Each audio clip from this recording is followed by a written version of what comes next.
Breaking news here in batshit bonkers Britain, where the government inquiry into majority Pakistani Muslim rape squads has broken down before it's even got started. The victims saying they're being told what they can and cannot say, and the very people who were part of the cover-up being brought in to manage the inquiry.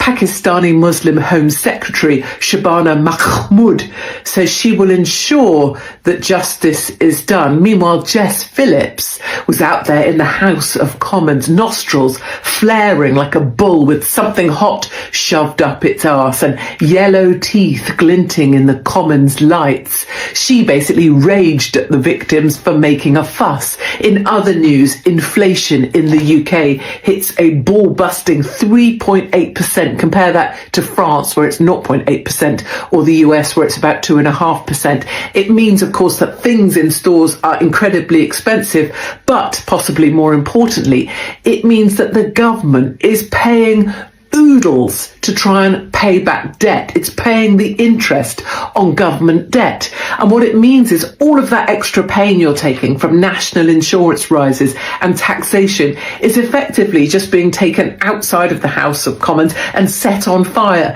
because it's going to the interest on the debt. It's at the highest rate on record for the first 6 months of a financial year. And finally, Nadia Sawalha.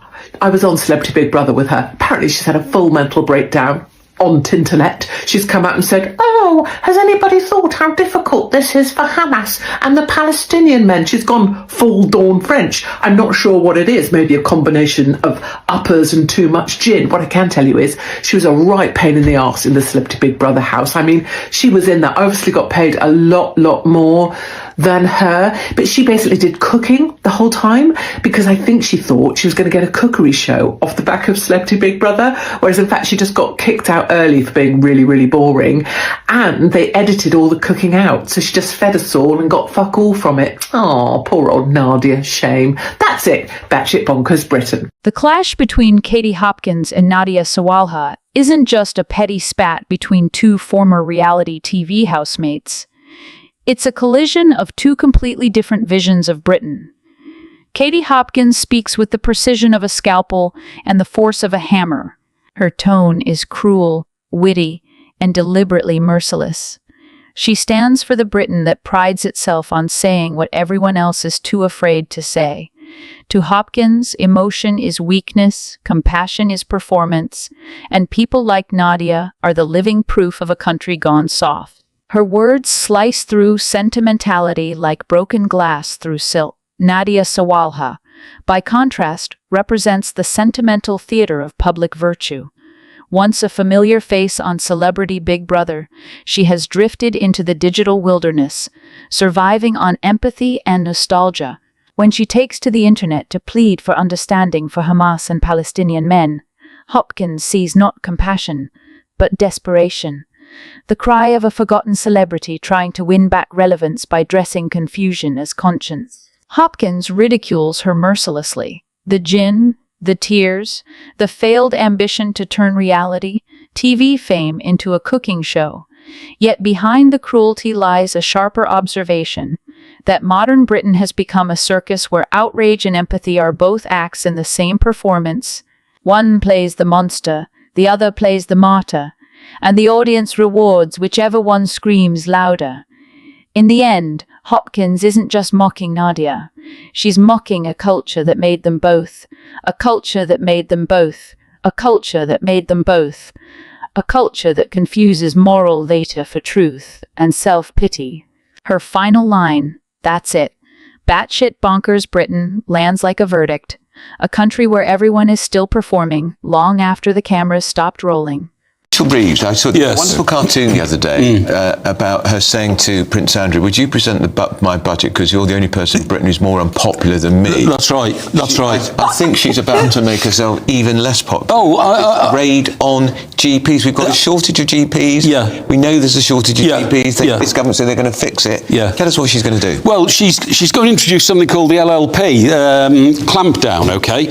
Limited liability partnerships. And they are very successful because they make businesses run properly. What happened? It's particularly prevalent in the legal world, and it's amongst very high earners. But see, what I don't get is everything that's successful in this country, she focuses on. Lawyers and the legal profession in this country is one of our biggest overseas earners, right? But she wants to attack it and smash it to bits. The betting and gambling industry in this country is the most successful in the world, but she wants to smash it to bits. It's outrageous. Anything that works in this country, anything that makes a profit, she's going to focus on it and say, I need that money. But we know that the only way that you can balance the books in this country is to stop public spending, not keep taking money out of people's pockets so they can't spend it in the wider economy. Specifically with GPs, Mike, they're structured in a way that they're an employer. Yeah. So she's going, and they operate through a company. That's right. So they don't pay national insurance. That's right. But she's now going to whack them with national insurance, which is going to... They will pay some national insurance, but hang on a second. to pay themselves very low amounts. A couple of points of sanity. Firstly, I can't... In a long... Sanity? Well, that's a change. In a long and very undistinguished political career, I cannot think of a single Chancellor of the Exchequer who was popular, going back to Tony Barber. I think they've all been... I don't agree. Rishi Sunak, during COVID, Nigel Lawson. Rishi dine out to ski. Hang on, Nigel Lawson was incredibly popular. Nigel Lawson was, when he was Chancellor and I was a reporter on an evening newspaper, 1 month I opened my pay slip and I had £17 more than I had the month before because he'd reduced income tax on middle earners. Barely enough for two Starbucks. No, but that meant we could go to the pub for longer, we could go to the Chinese takeaway for longer, it revived the economy. So you're keeping the money in the country. But look, here's the interesting thing. Doctors don't work for the NHS. Doctors are private employees. GPs, sorry, specifically GPs. Well, don't forget, most of consultant surgeons only work part-time for the NHS. You know, the deal that Nye Bevan negotiated with the doctors back in 1948 was that they actually allowed about a third of the time for private practice. But the thing is, you're absolutely right, Miriam, that their staff will be paying national insurance because most, the doctor's surgeries, you have, receptionists and everything. But I have to say, in some ways, Mike's talking about as if Rachel Reeves wakes up in the morning and says, who can I damn and destroy? Oh, she does. But she Mike, doesn't. The problem is... The thing is, it's a scam. If you've got these people who are trying to dodge tax by... They're not trying to dodge tax. It's like IR38, where people would leave a job on Friday and start again on Monday as a company. But Stephen, the problem is that high earners are taxed so highly in this country that they understandably look at ways of reducing their tax, whether that's through a limited liability partnership, through a limited company, where they can pay themselves in different ways. Now, you can argue that that's wrong, but if you're facing 60, 70, 80% tax rate, so it's not worth working unless you do that, you can understand some of these... This is the BBC model, but some of these changes... People like Gary Lineker do that. But look, I think the one thing that a cold shower of reality on this particular thing, and I may say I'm criticising the left on this, was I think you'll find that there's about 250 people who you could actually call billionaires in this country.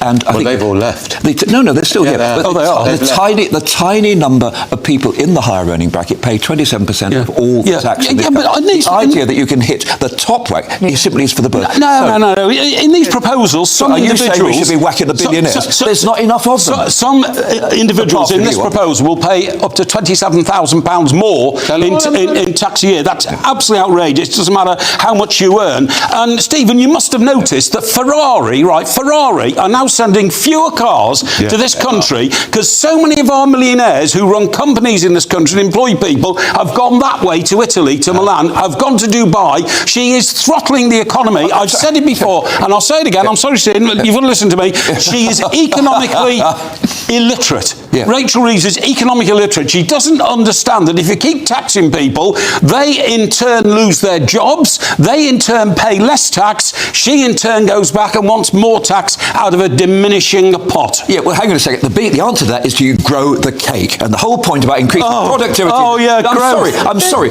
Growth. Just keep saying it and it'll happen.